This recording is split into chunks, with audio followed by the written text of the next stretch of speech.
or be dad. That's different. However, you still got to remember you're still dad. So don't do the pre-game analysis and everything. Just let the kid have fun. Man, Little League's about fun. You got plenty of time once you get to high school to take this seriously. Because when you get to high school, now we're looking at free education, going on to college, maybe go to the league. Now remember, just in NBA alone, 400 guys will get to play. 400. How many kids played last year? Yeah, do the math. Just look that up on the internet.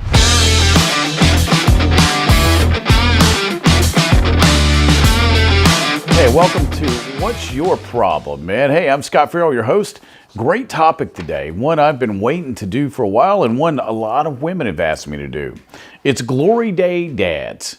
Oh, you know that guy that's always yelling at his kid or overzealous about being a coach or watching film 24/7 or forgetting that the kids are 8 and then they want them to go pro and talking about them being in the league, and you know that guy, and the guy that tells all the stories about how great he was when he played.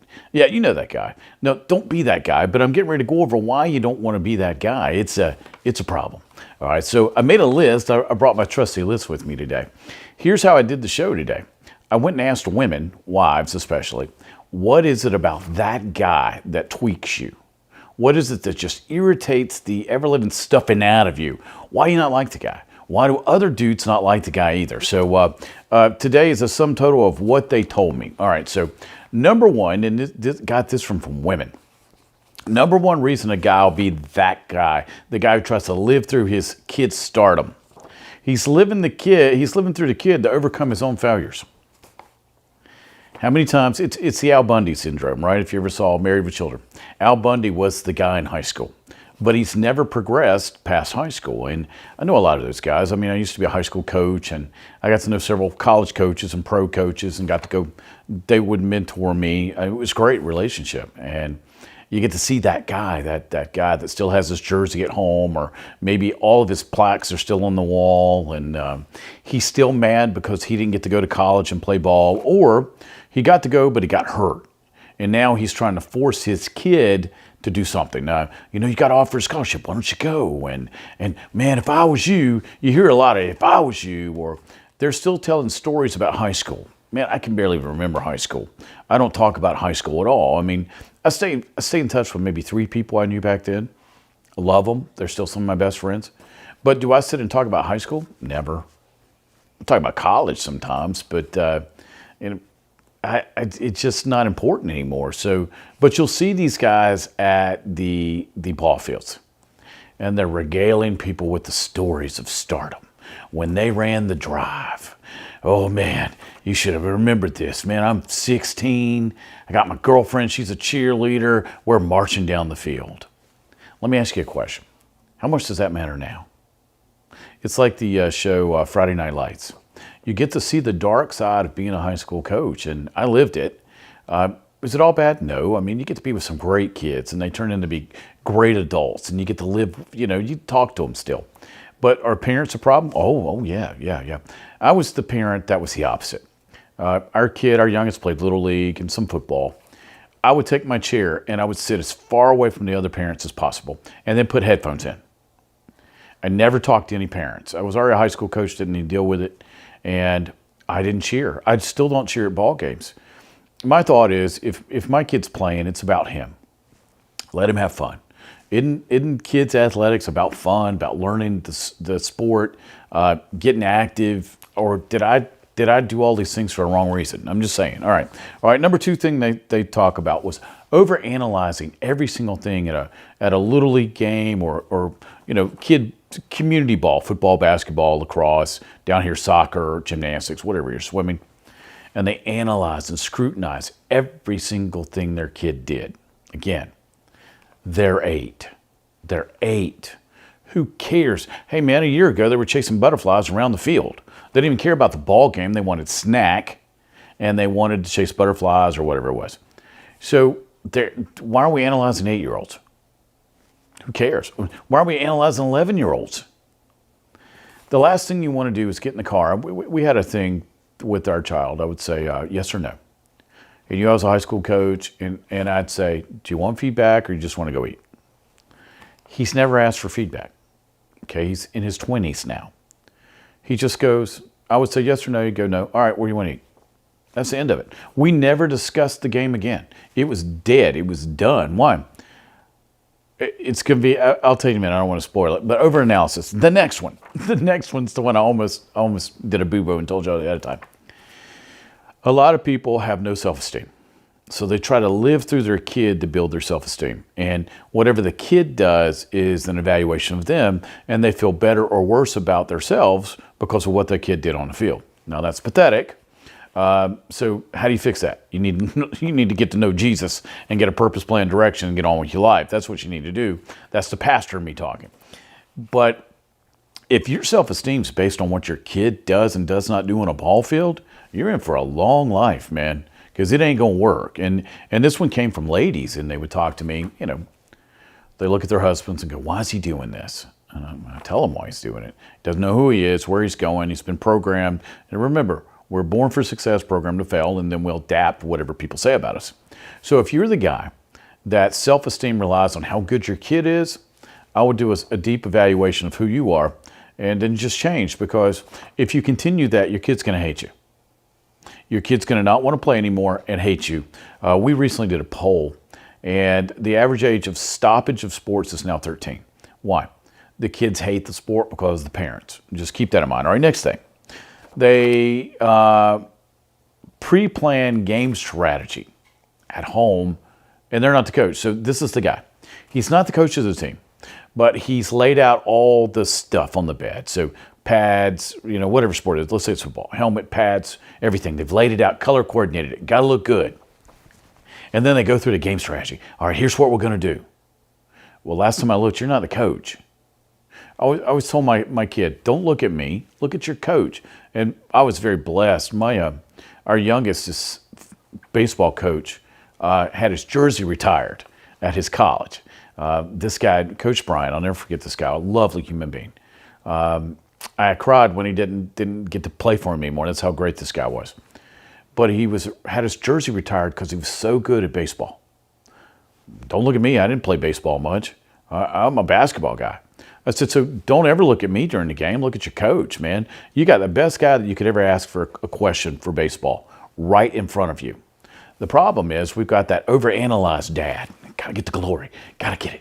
And he's standing behind the dugout and he's coaching. He's yelling, hey, man, don't listen to that guy. He doesn't know what he's talking about. Well, for our team, and we had some fathers like that, you couldn't say that because, again, our coach had his jersey retired in baseball. I think he's got this. Your job is to be parent or be dad, not coach. Now, if you're the coach of the team, that's different. However, you still got to remember you're still dad. So don't do the pre-game analysis and everything. Just let the kid have fun. Man, Little League's about fun. You got plenty of time once you get into high school to take this seriously. Because when you get to high school, now we're looking at free education, going on to college, maybe go to the league. Now remember, just in NBA alone, 400 guys will get to play. 400. How many kids played last year? Yeah, do the math. Just look that up on the internet. Next thing. They like to do the filming and the broadcast. Now, what am I talking about? Social media. You go to the basketball game and you film the whole thing and then you provide commentary. Like it's the greatest thing in the world to see 10-year-old girls play basketball. Really? Does anybody really want to watch this? I mean, I cringe when people want me to go to community games. I have grandkids. I go see them play. But I go for more the amusement of watching the parents, because if you're 10 and you're playing ball, go have some fun. Now, you got to learn the basics, you got to learn the skills, and you want to win, but I don't put a lot of emphasis on winning at 10. Fundamentals, because my goal is to get you ready for junior high and high school, and if you want to play in college, that's great. But it's not life or death, so I know you want to be a mini Howard Cosell, do the game, do the big game, Monday Night Football. But they're kids. Here's an idea. Put the camera down. I don't know why you're showing every pedophile on the planet that what your kid looks like and how to find them and where you're going to be and what they look like. Put the camera down, talk to your wife, and be quiet. Just watch your kid having fun. How's that? Next thing. Replay the game at home.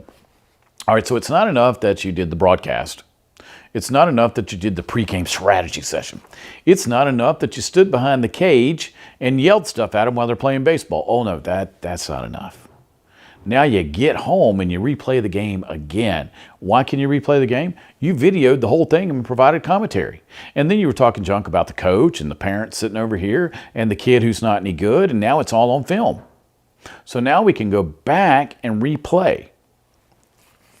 Why? That's always been my question. Why? You're not a coach on the team. Let the coach handle that.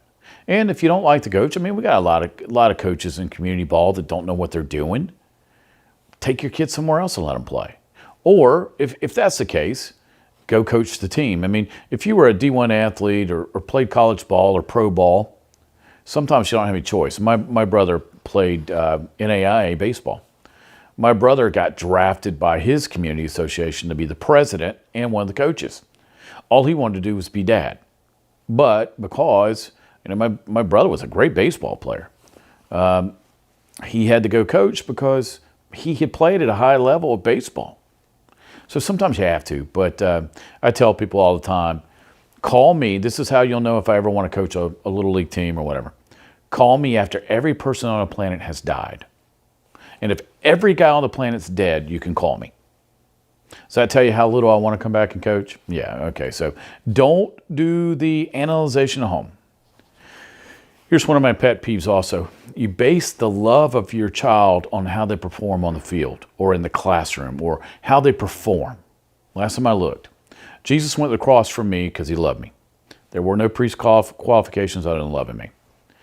I love my children because they're my children. And we've adopted numerous kids. I love them because of who they are. Now, one of my daughters has trouble understanding that I just love her. Because she thinks she's got to earn it because she's had to earn it before with other people. And I go, no, I got up loving you today. I'm not going to love you any less. I'm just going to get on your back if you do something stupid. See, my love for you is apart from the stupid you did, because I still love you, I just got to correct you because I'm your dad. Same thing here. I know a lot of kids, and I played with guys, and I've watched parents in high school. If the kid doesn't play well, they don't love them. And then what's that turn into? It turns into a workaholic kid as they become an adult because they feel like they have to earn love. They continuously have to work. They continuously have to perform. They're constantly on the hamster wheel. I was with a group last night, and this is one of the things I had talked to them about, a group of parents. And I asked them, I said, how many of y'all had to earn love as children? Every single hand went up. All right, so if we had to earn love, me being in, getting closer to 60, then I'm going to teach my kids that they have to earn love too. Okay, so we got to stop that. That's not how love works. Love's free, especially from the Lord. All right, so no more basing love for your child on performance. All right. We relive failures of ourselves, dads, and then we relive our kids' failures. Okay, that's never healthy. So every week, let's say you play on Saturday, it's football. You relive your failures in the car. Don't do like me. Don't do this. You got to perform. Hey man, you're 9. You're ready for the league. Well, no. And then on the way home, you relive that person's failures. Let's say you have a little boy. He did something wrong in a game. When they're 9, they do. That's why they're there. When you get to high school, it's going to matter. At 9, it doesn't. And they do something wrong. All right, well, let's just sit down and show them how to do it right. Is that so hard? Even when a high school coach, I didn't get mad at you for doing something wrong. I got you mad at you for not caring about doing it wrong and not caring about hurting your teammates. If you mess up in a game, hey man, just come over here. I'll X and O it out for you. I'll put you back in the game. That's no problem. Now, if it's something I've told you 25 times and we worked on in practice, I got a problem with that. But your kid, again, you're not the coach, man. You're trying to get validation through your kid, and because your kid made a mistake, you feel bad about who you are. And now when you get home, this is the problem with this. You get home, start yelling at your wife and the other kids and the cat and the dog. The cat probably gets kicked. Then you don't talk to anybody for a few hours because your kid's an embarrassment because he made a mistake. Really? Now, I know it's not you I'm talking to. I know it's somebody you know, right? It's always somebody else we know. And a Glory Days dad also sees everybody else as the problem. The reason they didn't get the scholarship, the reason they got hurt, the reason they couldn't fulfill their own dreams. All right, so let's keep going. All right, so this is probably the last thing I'm going to cover, but it's the worst. All right, so if you think the ones I've just gone over were bad, wait till I get to this one.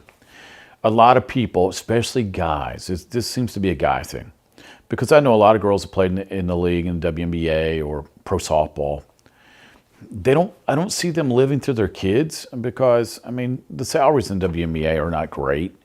Olympics probably pay a whole lot better. So, but the dads are trying to get their shot at the glory, the stardom.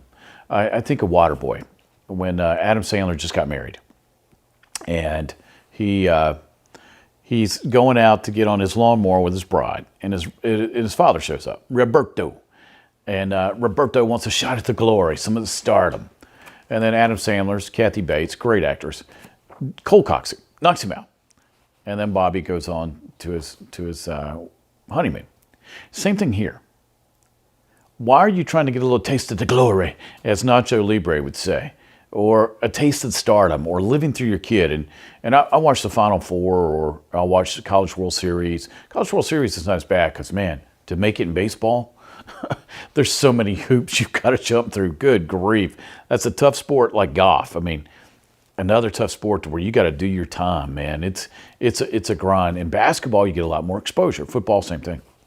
So you start high school, you go to college, you kind of get to the league or multiple leagues around the world. I see a lot of parents wanting it for themselves, not for their kid. And you see it play out. You see it on signing day. I still am not a favor of televising signing day. I'm not. Watching the kid do the hat stuff. I got 5. Who's going to be lucky enough to get my talent? I've never liked that. Because remember, when you get, especially D1, let's say you go to Alabama, there's 5 guys there equally as good as you in your position. I always tell kids that all the time. Remember, when you get to college, these guys are good. And then if you make it to the league, these guys are good. You got to always remember that. So, but trying to get a little taste of the glory through your kid is pathetic. I see a lot of parents waiting to cash that check. It's not your check, it's your kid's check. Now, you probably did sacrifice a lot and all. That's cool. I always told our child, I said, whatever you earn's not mine.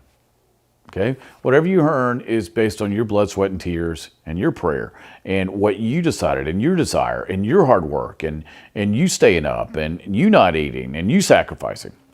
It's not based on what I did or what I want. It's based on what you want. I've seen a lot of kids' athletic careers ruined by a glory day dad. And the thing is, even after the kids graduate from high school and they're not in sports at all and they're in their late 20s, early 30s, you still have that guy talking about what could have been. Still talking about their own what could have been. Hey, man, when I was in high school, dude, you're like 75 now. That doesn't matter. Or you're 30. High school's gone, man. It's not coming back. And they wonder what could have been. Well, can you survive in a woulda, coulda, shoulda world? No, man. That's not going to. You always got to stop looking in your rearview mirror and look out the windshield, right? Can't drive like that. Now, I rode through Miami with a guy like that one time. I don't recommend it, and he's doing like 115. That was no fun. He wanted to show me what his Maserati would do. Next time, I'll just take a cab. But that's a whole nother story. So don't be that guy. So I'm going to wrap this up now. So if your friend, not you, of course, if your friend's got any of these tendencies, you got to tell them to lighten up, man, because I've seen marriages end. I've seen kids hate their parents. I really hate their dad for this, resent them, not want to play college ball, not want them to come to games. Don't start so you don't have to stop, right? So once your kid graduates from high school and stops athletics, stop talking about it. It's over. To tell you how distant I am, our youngest did not know that I'd won countless awards and stuff as a coach. I don't talk about it. Nothing hangs up. My thing is it's in the past. I don't have anything hanging on my wall, none of my degrees, nothing. All I have is photos of my wife and the kids, and that's it. Because to me, that's the greatest thing that ever happened to me. So the greatest thing that happened to me is my family. And we have a whole wall of just our kids. All right, to me, that's what's important. All right. So as we wrap this up, I want to give you a chance to go ahead and be part of our show. Now, if you've got a problem, or if if your friend's got a problem, or you've heard of a problem that somebody might have, drop me a line. Let me know. So send me an email, problem@wyppodcast.com. Let me do that again. My wife says I got the southern twang, and I say wyppodcast.com. What's your problem? Got that? All right. Also, you can pick up tips and resources from the website, wyppodcast.com. Now, also, please subscribe. Hey, man, subscribe. You know you like this. You know you're getting valuable information from this. We like hanging out, right? So subscribe and share. I do a lot of heavy topics with this show. And why do I do them? Because people bring me problems. I own a coaching company.